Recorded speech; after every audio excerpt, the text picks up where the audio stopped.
सबसे पहला बात है कि हम लोग दिल्ली को एक बात बताना चाहते हैं कि दिल्ली का आवाज 70 साल से त्रिपुरा में आ रहा था और दिल्ली हमें बोल रहा था कि हमें क्या करना है त्रिपुरा का भलाई के लिए।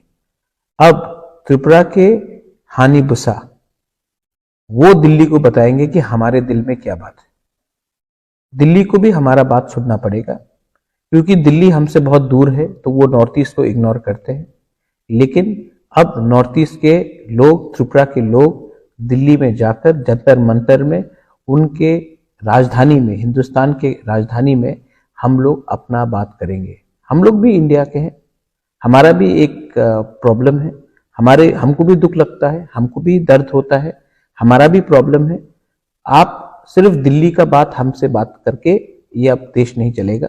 दिल्ली को भी हमारा तिप्रसा का बारे बात सुनना पड़ेगा। तो हम दिल्ली जाएंगे जंतर मंतर में, और जंतर मंतर में हमारा एक डिमांड जो है ग्रेटर त्रिपुरा लैंड का, वो हम लोग सामने रखेंगे। अगर दिल्ली को सुनना है तो दिल्ली सुनेगा, और अगर दिल्ली नहीं सुनेगा तो हम इलेक्शन में दिल्ली को भी समझा सकते हैं कि हम लोग छोटा पार्टी है, हम लोग गरीब है, हम तिप्रसा लोग कमजोर हैं, लेकिन हम लोग कभी हारेंगे नहीं। हमारा एक माइंड है और हमारा डिमांड है, वो डिमांड हमारे सर्वाइवल और एग्जिस्टेंस के लिए है, जिसको हम लोग पूरा ही करेंगे। ये हम दिल्ली को एक मैसेज भेजना चाहते हैं। देखिए, एक बात तो इम्पोर्टेंट है कि कांग्रेस के लीडर और कम्युनिस्ट पार्टी के फॉर्मर चीफ मिनिस्टर, जो त्रिपुरा के फॉर्मर चीफ मिनिस्टर, उन्होंने पॉजिटिव स्टेटमेंट दिया है कि हमारा जो डिमांड है वो संविधान से बाहर नहीं है, कॉन्स्टिट्यूशन के अंदर है। अब यही चीज जो उन्होंने वर्बली कहा है, राइटिंग में हमें दे दीजिए कि आप हमें क्या देना, क्या ऑफर करेंगे, तो हम विचार करेंगे। और रहा बात बीजेपी का, बीजेपी को भी अपना माइंड मेकअप करना है, क्योंकि यही बीजेपी ने कहा था territorial council, state council, election के पहले बीजेपी ने बहुत प्रॉमिस किया था हमारे तिप्रसा लोगों को कि आपको ये मिलेगा वो मिलेगा। 4.5 साल में क्या मिला है? तो बीजेपी को भी समझना चाहिए कि कुछ चीज परमानेंट नहीं होता है, और हमारा जो डिमांड है ये सिर्फ व्यक्तिगत, मेरा पर्सनल डिमांड नहीं है। मैं अपना घर नहीं डिमांड कर रहा हूं, मैं अपना पैलेस डिमांड नहीं कर रहा हूं, मैं कोई पोस्ट डिमांड नहीं कर रहा हूं। मैं अपने तिप्रसा को देने के लिए, उनका अधिकार देने के लिए कुछ डिमांड कर रहा हूं।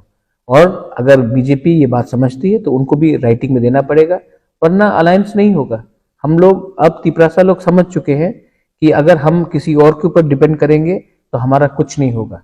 अब हमें अपना मौका अपने हाथ से, अपने भविष्य अपने बलबूते से हमको फाइट करना पड़ेगा। डिसिप्लिन मेंटेन कीजिए। जब आप दिल्ली जाएंगे तो एक रूमर रहता है कि जो नॉर्थ ईस्ट के जनजाति हैं, जो इंडिजिनस लोग हैं, वो लोग उग्रपंथी हैं, वो लोग डिसिप्लिन नहीं रखते हैं।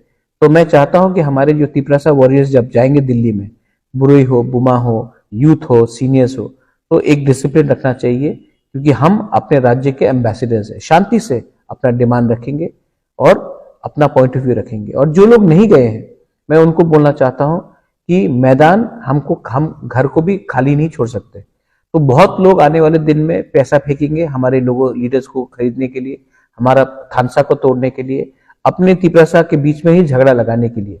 तो ये टाइम आपका है कि आप सब घर घर में जाए, बूथ बूथ में जाए और सबको समझाए कि ये जो फाइट है ये पॉलिटिकल फाइट नहीं है, ये हमारा भविष्य का फाइट है, ये हमारा सर्वाइवल और एग्जिस्टेंस का फाइट है।